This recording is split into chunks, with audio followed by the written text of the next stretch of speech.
কারাঙ্গীদের গানের সুর আর মাদলের তালে তালে ঘুরে ঘুরে লাঠি খেলে ওরা। সাঁওতাল, মাহালি, পাহাড়িয়া, মুন্ডা, রাজোয়ার, গড়াইত, রায়, কোল, মাহাতো, লহড়া এসব ক্ষুদ্র নৃগোষ্ঠীর সদস্যরা বর্ণিল সাজে নেচে গিয়ে তুলে ধরেন তাদের নান্দনিক ও বৈচিত্র্যময় সংস্কৃতি।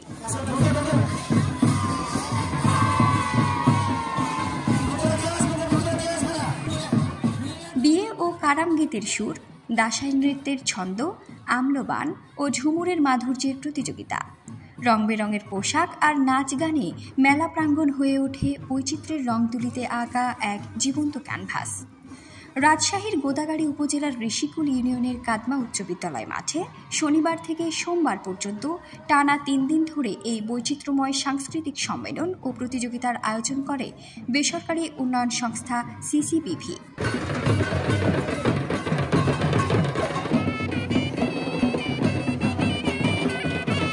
পঁয়ত্রিশটি রক্ষাগোলা গ্রামের ক্ষুদ্র নৃগোষ্ঠী সদস্যরা এতে অংশ নিয়ে তাদের শিল্প, সংস্কৃতি ও ঐতিহ্য তুলে ধরেন নানা মাধ্যমে।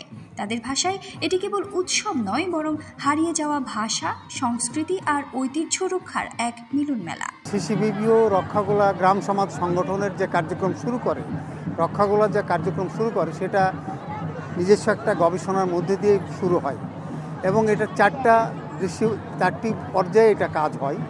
প্রথমত হচ্ছে আদিবাসীদের সংগঠন শক্তিশালী করা এবং সেটাকে আরও বেশি গতিশীল করা। দ্বিতীয়টি হচ্ছে যে স্থানীয় যত সম্পদ আছে সেগুলিকে আরও শক্তিশালী করা এবং তৃতীয় হচ্ছে যে নিজস্ব যে অর্থনৈতিক কাঠামোকে আরও শক্তিশালী করা। চতুর্থ হচ্ছে যে এই যে সাংস্কৃতিক ধারা আছে বিভিন্ন আদিবাসী সমাজের মধ্যে সেগুলিকে বিকশিত করা, শক্তিশালী করা। এই চারটি বিষয় নিয়ে আমরা কাজ শুরু করি এবং দেখা যাচ্ছে যে আদিবাসীদের সংগঠনের শক্তিশালী হওয়ার সাথে সাথে আমরা লক্ষ্য করেছি যে তাদের খাদ্য নিরাপত্তা যেমন নিশ্চিত হচ্ছে, তাদের সাংস্কৃতিক কার্যক্রমও শক্তিশালী হচ্ছে। আয়োজকরা জানান, ক্ষুদ্র নৃগোষ্ঠীর আদি বিশ্বাস, নাচ গান, পোশাক আর জীবনযাত্রা প্রজন্ম থেকে প্রজন্মে টিকিয়ে রাখতে এই সম্মেলন একটি গুরুত্বপূর্ণ সামাজিক উদ্যোগ। এখানে শিশু থেকে শুরু করে বয়স্ক পর্যন্ত তারা বিভিন্ন বিষয়ে তাদের সংস্কৃতির গান, নাচ সহ নানা বিষয়গুলি এখানে উপস্থাপন করছে। সাথে সাথে তারা তাদের ভাষায় গান করছে এবং কবিতা আবৃত্তি করছে।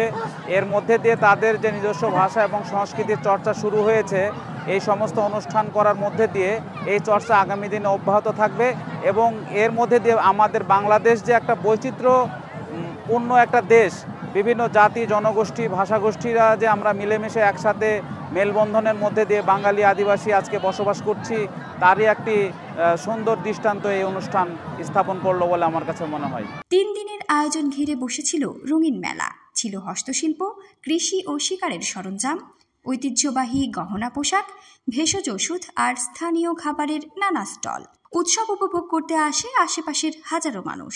আমাদের ঐতিহ্যবাহী যে উৎসব রয়েছে, সাঁওতালদের সোহরাই ছিল, দাসাই ছিল এবং ওরাওদের ছিল লাঠি খেলা। এছাড়াও পাহাড়ি জনজাতির ছিল এবং গড়াইয়ের জনজাতিদের নিজস্ব কৃষ্টি দিয়ে নাচ ছিল। আমরা চাই যে আমাদের নতুন পরের জন্মগুলো তারা যেন তাদের নিজস্ব ভাষায় কালচারগুলো শিখতে পারে এবং এভাবে প্রতি বছর এই সাংস্কৃতিক প্রতিযোগিতা ও মেলাতে এসে তারা যেন দেখাতে পারে। সংস্কৃতির বর্ণিল এই উৎসব শুধু বিনোদনের নয়, বরং সংস্কৃতি ও পরিচয়ের শেকড় টিকিয়ে রাখারও এক প্রতিজ্ঞা।